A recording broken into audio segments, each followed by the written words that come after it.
কমলিপুর নামের একটা গ্রাম ছিল। কমলিপুর গ্রামবাসীরা সব সময় হাসি খুশি সময় কাটাতো।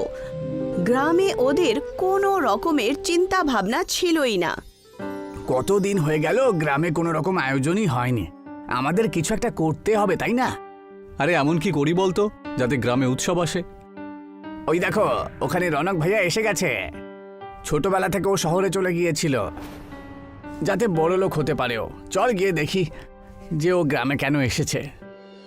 দুজন মিলেমিশে রৌনকের কাছে যায় আর তাকে একটা খুবই খারাপ অবস্থায় দেখে। হাতে একটা পটলি ছিল আর তার সাথে বউ আর দুটো ছোট ছোট বাচ্চারা। ওরা দুজন আশ্চর্যভাবে রৌনককে জিজ্ঞাসা করে, আরে তুমি তো সেই রনক, তাই না, যে ছোটবেলায় গ্রাম থেকে শহরে চলে গেছিলে? হ্যাঁ বড়দা, আমি তো সেই যে ছোটবেলায় পালিয়েছিল। আমরা যখন ছোট ছিলাম তখন আমাদের মা তোমার কথা শুনিয়ে শুনিয়ে সব সময় খোঁটা দিত যে তুমি পড়াশোনা খেলাধুলোয় সবেতেই খুব ভালো ছিলে। কিন্তু আজকে তোমার এই দশা কি করে হলো বলো তো? এইসব নিয়ে আলোচনা করার মতন এটা সঠিক সময় নয়, বুঝেছো? আমার স্ত্রী আর বাচ্চারা অনেক দিন ধরে না খেয়ে রয়েছে। 400 কিলোমিটার আমরা শহর থেকে হেঁটে হেঁটে হাসছি।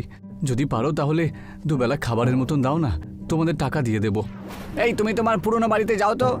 আর এই যে খাবার দাবার আনাজের কথা বলছো না, সেসব চিন্তা করো না তুমি। প্রধান মশাইকে বলে তোমার বাড়িতে খাবার দাবার পাঠিয়ে দেবো, ঠিক আছে? খুব উপকার হবে বন্ধু, খুব উপকার হবে।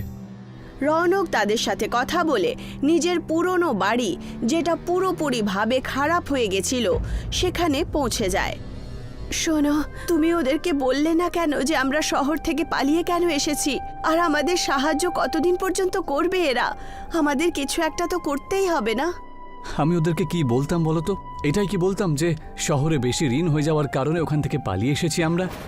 দুবেলা যে খাবারের জিনিস পেয়েছি সেটাও আমরা পেতাম না, বুঝেছো? ঠিক বলেছ তুমি। ভালো তো এটাই হবে যে তুমি কাউকে কিছুই বলো না। পরের দিন রৌনক গ্রামের প্রধানের সাথে দেখা করে আর ওনাকে সমস্ত সমস্যা বলে দেয়। শহরে যাবার কথা একদম ভেবো না, ঠিক আছে? এখানে যখন চলেই এসেছো তাহলে এখানেই ব্যবসা শুরু করো। আচ্ছা দেখো, গ্রামের লোকেরা কত খুশি হয়েছে, সুন্দর হাওয়া দেয় আর টাটকা টাটকা সবজি খেয়ে তুমি এখানেই দিন কাটাও। নিজের স্ত্রী আর বাচ্চাদের কষ্ট দিও না, বুঝেছো তুমি? ঠিকই বলেছেন প্রধানমশাই আপনি, আমি একদম এরকমটাই করব। শহরেও তো আমি ফুচকা বিক্রি করি, রোজগার করতাম। ফুচকা? সেটা আবার কি? এটা তো আমি প্রথমবার শুনছি। আরে আমি গোলগাপ্পার কথা বলছি। আমার স্ত্রী রেণুকা গোলগাপ্পা তৈরি করত আর শহরের গলি গলি ঘুরে আমি রিক্সা চালাতাম। আরে এখন রিক্সার কি দরকার? তুমি একটা কাজ করো না, তুমি এখানেই গোলগাপ্পা বানিয়ে বিক্রি করো, তাহলে এর থেকে তোমার কিছু রোজগারও হয়ে যাবে আর গ্রামের মানুষ গোলগাপ্পার স্বাদও বুঝে যাবে। তার কিছুদিন পরেই রৌনক আর তার স্ত্রী মিলে একটা ফুচকার ঠেলা বানিয়ে দেয়। সামান্য 1 ছটাক জমি বেঁচেছিল, সেটাকেও বাধা দিয়ে এই কাজ শুরু করেছি। ঈশ্বর করে যেন সব ঠিকঠাক থাকে। রৌনক ফুচকার ঠেলা খুলেই ছিল যে ওখানে সঙ্গে সঙ্গে রিক্সাওয়ালা শচীন চলে আসে আর বলতে শুরু করে, এই যে রনক দাদা, দোকান খুলে ফেলেছো তুমি, কিন্তু তোমার মুখের মধ্যে থেকে ওই হাসিটা কোথায় চলে গেল বলো তো? আরে কি আর বলি তোমাকে, দোকান খুলেছি প্রায় 1 ঘন্টা হয়ে গেল, কিন্তু কাউকে দেখতে পাচ্ছি না। আরে এই ফুচকাগুলো কত করে দাম গো? মাত্র 10 টাকার। 10 টাকায় 5টা পাওয়া যায়। আচ্ছা তাহলে 1 প্লেট দাও দেখি আমাকে। রৌনক ফুচকা শচীনকে দিতে শুরু করে। দুটো ফুচকা খাওয়ার পরই শচীন বলে, আর এটা তো অমৃতের মতন খেতে। লোকগুলো তো পাগল দেখছি যে তোমার কাছে এসে ফুচকা খাচ্ছে না। আমি রিক্সায় ঘুরে ঘুরে সবাইকে কথা বলে দেব।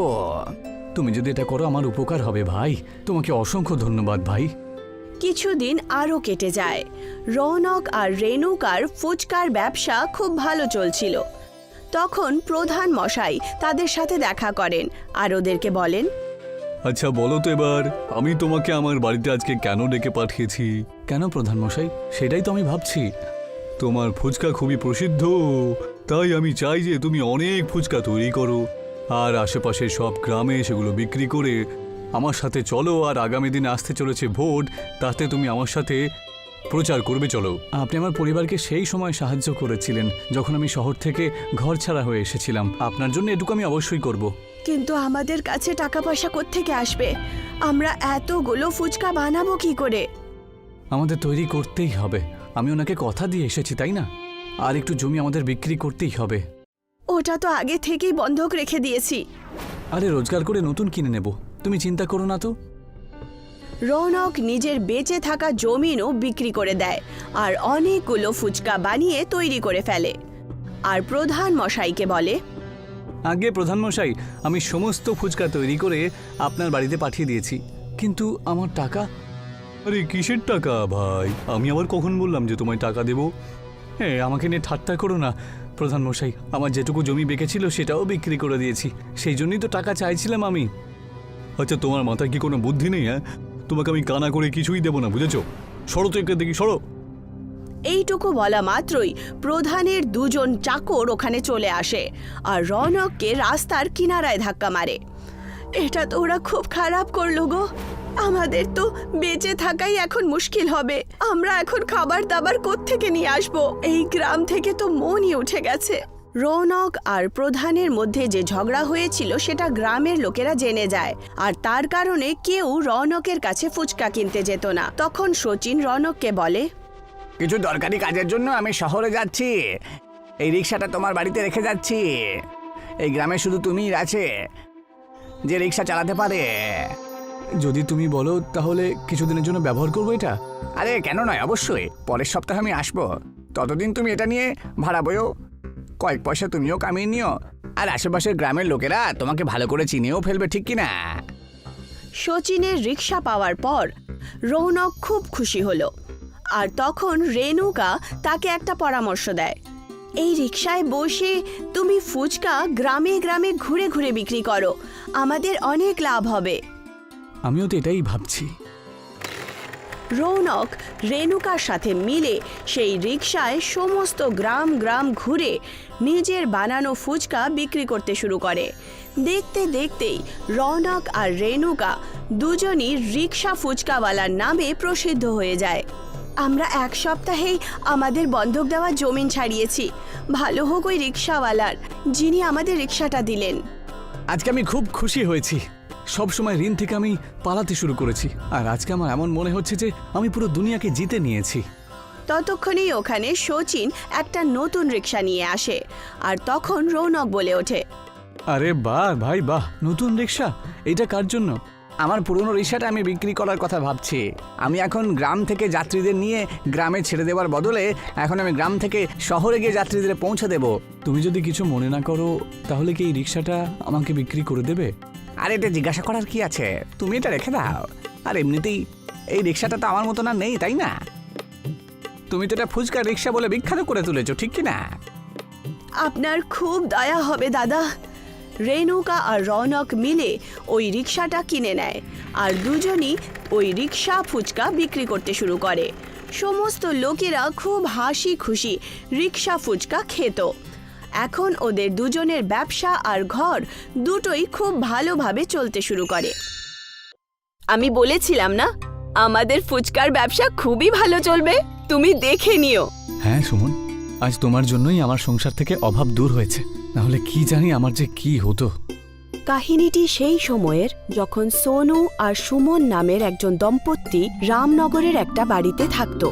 সোনু ফ্যাক্টরিতে কাজ করত আর সুমন সকাল সকাল তাকে লাঞ্চ প্যাক করে দিয়ে দিত। সোনু খুব পরিশ্রমী ছিল। আরে তুই এত পরিশ্রম কেন করছিস? তুই তো এই কোম্পানিটাকে একদম নিজের মনে করে নিয়েছিস। আরে বৌদি এত সুন্দর রান্না করে পাঠিয়েছে আর তুই ওটা না খেয়েই কাজ করে যাচ্ছিস। আরে তাড়াতাড়ি খোল, আমার খিদে পেয়েছে। আর আমাকে বল যে তুই কি নিয়ে এসেছিস। কি রে, আমার থেকে বেশি তাড়াতাড়ি তোর খিদে পেয়ে যায় কেন রে? সবে তো লাঞ্চ টাইম হলো, একটু দাঁড়া না। আরে লাঞ্চ করার হলে তাড়াতাড়ি করে নি আমরা। আর আমার জন্য টিফিনটা খুলতো তুই। আমি বৌদির রান্না করা খাবার খেতে চাই, ব্যাস। আরে তুই একটু থাম, আগে হাত মুখটা তো আমি ধুয়ে আসি নাকি। সোনু আর আকাশ হাত মুখ ধুয়ে খাবার খেতে শুরু করে দিল। তারা প্রতিদিন নিজেদের লাঞ্চ মিলেমিশে খেত। তারপর ওরা দুজন কাজ করতে শুরু করলো। বিকেলে যখন তাদের ছুটি হলো তখন আকাশ সোনুকে বলল, আচ্ছা শোন সোনু, আজকে তোর দিনটা কেমন কাটলো রে? ওই একই রকম কাটলো আর কি, আলাদা করে আর নতুন কি হবে? আলাদা করে কি হবে সেটা আমি তোকে বলছি। কি হয়েছে বলতো, তোকে এরকম চিন্তিত দেখাচ্ছে কেন?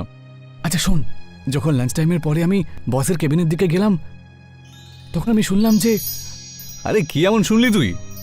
নিশ্চয়ই বস তোকে নিয়ে খারাপ কথা বলছিল, সেই জন্যই তুই চিন্তিত হচ্ছিলি। আরে এইসব তো চলতেই থাকে, কিন্তু আমি বসের মুখে এটা শুনতে পেলাম যে কোম্পানি নাকি একদম লোকসান হচ্ছে, তাই ফ্যাক্টরিতে যত ওয়ার্কার্স রয়েছে সবাইকে বের করে দেবে। আর এটা নাকি কাল থেকেই ওরা শুরু করে দেবে। সে কি রে, কি বলিস? যদি এরকম হয় তাহলে আমরা কোথায় যাব? এটা হতে পারে না ভাই, আমাদের পেট তো এই ফ্যাক্টরি থেকেই চলে। আর এই কাজ ছাড়া আমরা কোনো কাজও জানি না। যবে থেকে কাজ করা শিখেছি এই ফ্যাক্টরিতেই কাজ করেছি। হ্যাঁ রে, এই চিন্তাই তো আমাকে একেবারে খেয়ে ফেলছে। এখন যে কি করি কিছুই বুঝতে পারছি না। আকাশ আর সোনু সেই চিন্তাতেই হাঁটছিল। সোনু আকাশকে নিজের বাড়িতে কিছুক্ষণের জন্য নিয়ে এলো। তক্ষুনি ওখানে আকাশের স্ত্রী পূজাও চলে এলো। এ কি পূজা, তুমি এখানে কি করছো? তুমি আসতে পারো তাই না, আমি আসতে পারি না?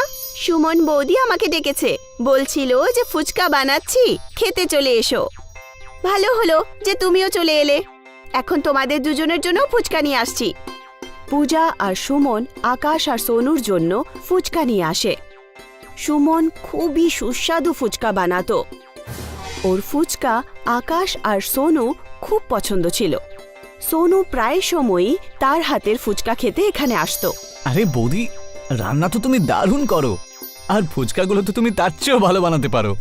এই ফুচকাগুলোর মধ্যে সত্যি একদম জাদু রয়েছে, যতই খাই না কেন কম মনে হয়। একদম সত্যি বলছো, তোমার হাতে সত্যিই জাদু রয়েছে। তুমি যে ফুচকাগুলো তৈরি করো সেগুলো সাইজে এতই বড় হয় যে একটা খেলেই জমে যায় একেবারে। তোমার হাতের ফুচকা খেয়ে আমাদের সব চিন্তা দূর হয়ে যায়। চিন্তা? কিরকম চিন্তা? কোন চিন্তার কথা বলছো তুমি? সবকিছু ঠিক আছে তো? কি রে সোনু, তুই বৌদিকে বিরক্ত করছিস কেন? তুই থাম না একটু। না, আমিও জানি তোমাদের দুজনের চিন্তাটা আসলে কি। আজকে এমনিতেও তোমাদের দুজনকে চুপচাপ লাগছে, ফ্যাক্টরি থেকে আসার পরের থেকেই। আকাশ আর সোনু না চাইতেও নিজেদের স্ত্রীকে চিন্তার কথা বলার জন্য বাধ্য হয়ে গেল, আর তারা নিজের স্ত্রীকে সমস্ত কথা বলে ফেলে, যার কারণে ওদের দুজনের স্ত্রীও চিন্তিত হয়ে পড়ে। তারপর কিছুদিন পর সেই ফ্যাক্টরি সত্যি সত্যি বন্ধ হয়ে যায়। এখন আমরা কি করব? তোমার তো কাজও চলে গেল, আস্তে আস্তে ঘরের রেশনও শেষ হয়ে যাচ্ছে। হ্যাঁ, আমি কাজ খোঁজা তো শুরু করে দিয়েছি, কিন্তু কি করি বলো তো, কোথাও তো কোনো কাজই পাচ্ছি না। যদি কোনো কাজ না পাওয়া যায় তাহলে ঘর কি করে চলবে? সুমন, খুব খিদে পেয়েছে, কিছু খাবার থাকলে দাও না। কিচ্ছু নেই খাবারের, শুধু 4টে ফুচকা রাখা আছে আর একটু জল আছে। আচ্ছা ঠিক আছে, তাহলে তাই নিয়ে এসো। দুটো তুমি খেয়ে নাও আর দুটো আমি খেয়ে নেব। এখন কালকের কথা কালকে দেখে নেব। সোনু আর সুমন দুজনেই বসে ফুচকা খেতে শুরু করলো আর পরের দিনের ব্যাপারে ভাবতে লাগলো। তক্ষুনি সুমন দাঁড়িয়ে পড়ল। কি হলো? তুমি ফুচকা খেতে খেতে দাঁড়িয়ে পড়লে কেন? যদি তোমার ঠিক মনে হয় তাহলে আমার মাথায় একটা বুদ্ধি এসেছে। সেটা কি? তোমাদের এরকম মনে হয় না যে আমি ফুচকা ভালোই বানাই? তাহলে আমি ফুচকার ব্যবসা কেন শুরু করি না? আমি বাজারে বিক্রি করতে পারি। বাহ, তুমি একদম ঠিকই বলেছ। ফুচকা তো এমন একটা জিনিস যে সবাই এটা খেতে ভালোবাসে, কিন্তু এর জন্য আমরা টাকা কোথায় পাবো? তুমি চিন্তা কেন করছো? তুমি আমার জন্য কানের দুল বানিয়েছিলে না, সেটা কোন দিন কাজে লাগবে? না না না না, তোমার গয়না আমি বিক্রি করতে পারি না। গয়না খারাপ সময়েই কাজে আসে। খাবার জন্য যখন রেশনই বেঁচে নেই, তখন এই কানের দুল নিয়ে আমি কি করব? সুমন আর সোনু কানের দুল বিক্রি করে ফুচকা বানানোর জিনিস কিনে নিল, আর সুমন নিজের হাতে সুস্বাদু ফুচকা বানানো তৈরি করে দেয়। সোনু আর সুমন ফুচকা বিক্রি করার জন্য বাজারে চলে যায়। ফুচকা ফুচকা ফুচকা, ঝাল টক ফুচকা, ঝাল টক ফুচকা, ফুচকা ফুচকা ফুচকা, একবার খেলে বারবার খেতে ইচ্ছে করবে। ফুচকা ফুচকা ফুচকা, একবার খেলেই খেতে ইচ্ছে করবে আবার। বাজারে অন্য আরও ফুচকার দোকান থাকার কারণে তাদের দোকানে কেউই ফুচকা খেতে আসছিল না, যার কারণে 3 দিন পর্যন্ত তাদের ফুচকা বিক্রি হলো না। বাজারে তো অনেক ফুচকার দোকান রয়েছে গো, আমাদের ফুচকা তো কেউ কিনতে আসছে না। যদি এইভাবেই চলতে থাকে তাহলে এই দোকানপাট তুলে আমাদের বসে থাকতে হবে, বুঝেছো? আমি এত মন দিয়ে ফুচকা বানালাম আর কেউ খেতেই আসছে না, এটা তো মোটেই ঠিক হচ্ছে না। এখন আমাদের বাড়ির খরচা কি করে চলবে?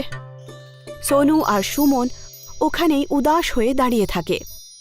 তখনই ওদের নজর পড়ে ওখানের একটা আরেকটা দোকানের বোর্ডে। শোনো না, ওই দেখো, ওই বোর্ডের ওপরে কি লেখা আছে? কি লেখা আছে? দোকানদারদের স্কিম লেখা রয়েছে। যদি আমরাও আমাদের ফুচকার দোকানে স্কিম চালু করে দিই, তাহলে হতে পারে আমাদের ফুচকাও বিক্রি হতে শুরু করে দেবে। যতক্ষণ না গ্রাহকরা আমাদের ফুচকার টেস্ট করবে, ততক্ষণ গ্রাহক কি করে বুঝবে? আমি ঠিক বুঝলাম না। সুমন সোনুকে সমস্ত কথা বলে, আর সোনু দোকান থেকে কিছু সামগ্রী আরও কিনে নেয় আর সুমনকে দিয়ে দেয়। সুমন একটা ফুচকাকে বাহুবলী ফুচকার মতো আকার দিয়ে দিল। আরে, এটা তো তুমি সত্যি একটা বাহুবলী ফুচকা বানিয়ে ফেলেছো। এবার নিশ্চয়ই সবাই এই ফুচকার লোভে আমাদের দোকানেই আসবে, দেখে নিও। এই বাহুবলী ফুচকার সাথে আমি একটা শর্তও রেখেছি। কেউ যদি এই ফুচকাটাকে খায়, তাহলে সে 100 টাকা পুরস্কার পাবে। সোনু জোরে জোরে নিজের স্কিম সবাইকে বলছিল, যার কারণে বাহুবলী ফুচকাকে দেখার জন্য ওখানে ভিড় একত্রিত হলো। এই যে দাদারা, শোনো, যেই বাহুবলী ফুচকাটা খাবে তাকে 100 টাকার পুরস্কার দেওয়া হবে। এই প্রতিযোগিতায় যারা যারা অংশ নিতে চাও তারা এই দিকে চলে এসো। এই বাহুবলী ফুচকা যে খাবে তাকে বাহুবলী বলা হবে, বুঝেছো? সোনুর এই স্কিম শোনার পর ওখানে ভিড় জমা হয়, আর দুজন প্রতিযোগী নিজেদের মধ্যে ফুচকা খাওয়ার প্রতিযোগিতা করল, কিন্তু ওরা হেরে যায়। ওদেরকে দেখে ওই বাহুবলী ফুচকা খাওয়ার জন্য অন্য অনেক লোকও জমা হয়ে যায়। এই যে দাদা, তোমার এখানকার ফুচকা তো দারুণ খেতে। যদিও এই প্রতিযোগিতা আমি জিততে পারলাম না, কিন্তু তোমার এই বাহুবলী ফুচকা খেতে সত্যি একেবারে অসাধারণ। হ্যাঁ, ঠিক বলেছিস। এই সাধারণ ফুচকা খেতে খেতে আমরা একেবারে বোর হয়ে গেছিলাম। এখন এই বাহুবলী ফুচকা যখন বাজারে এসেছে, তা দেখে তো আমাদের মুখে একেবারে জল আসছে রে। আরে ভাই, তুই একবার খেয়ে দেখ, বাজারে সবচেয়ে ভালো ফুচকা হলো এখানেই পাওয়া যায়। একবার খেলে পরে তোমাকে বারবার আসতে বাধ্য হতে হবে। সে কি দাদা, এই ফুচকা কি সত্যিই খেতে এত ভালো নাকি? আরে, যদি আমার কথায় বিশ্বাস না হয় তাহলে একবার খেয়েই দেখো না। একবার জিততে পারলে 100 টাকা পাবে। ওখানকার সব লোকেরাই বাহুবলী ফুচকাকে নিয়ে কথা বলছিল, আর বাজারের সমস্ত গ্রাহক সুমনের দোকানে ফুচকা খাওয়ার জন্য চলে আসে। ওদের দোকান এখন বাহুবলী ফুচকার নামে প্রসিদ্ধ হয়ে গেল। সেই বাজারেই একজন নথ্থু নামের পালোয়ান থাকত, যে সবার ফুচকা ফ্রিতে খেত। সে সুমনের দোকানেও ফুচকা খেতে চলে আসে। আরে ও না না, দোকানটা তো খোলাই রয়েছে। নেই, তাড়াতাড়ি এবার আমাকে 5 প্লেট ফুচকা বানিয়ে দে তো। হ্যাঁ, ফুচকা তো আমি অবশ্যই বানিয়ে দেব, কিন্তু আমাদের এখানকার বাহুবলী ফুচকা খেয়ে একবার বলুন। যদি আপনি এই বাহুবলী ফুচকা খেয়ে ফেলেন, তাহলে আমি আপনাকে সারা বছর ফ্রিতে ফুচকা খাওয়াবো। আচ্ছা, শুধু এই ব্যাপার? তাহলে তুই একটা কাজ কর তো, এই শর্তে আরো একটা জিনিস যোগ করে দে। একটা নয়, আমি 5টা বাহুবলী ফুচকা খেয়ে দেখাবো, 5টা। যদি আপনি এই ফুচকা খেতে না পারেন, তাহলে কিন্তু এই ফ্রিতে খাওয়ার অভ্যেস আপনাকে ছাড়তে হবে। ঠিক আছে, আমি তাতে রাজি। নথ্থু পালোয়ানের সামনে 5টা বাহুবলী ফুচকা রেখে দেওয়া হলো, আর নথ্থু বাহুবলী ফুচকা খেতে শুরু করে দেয়। কিন্তু সেও এই প্রতিযোগিতায় হেরে যায়, আর সে নিজের শর্ত অনুসারে ফ্রিতে ফুচকা খাওয়া ছেড়ে দেয়। সব লোকেরা সোনুকে অনেক অনেক ধন্যবাদ জানায়, আর তার এই চেষ্টার জন্য বাহবা দেয়।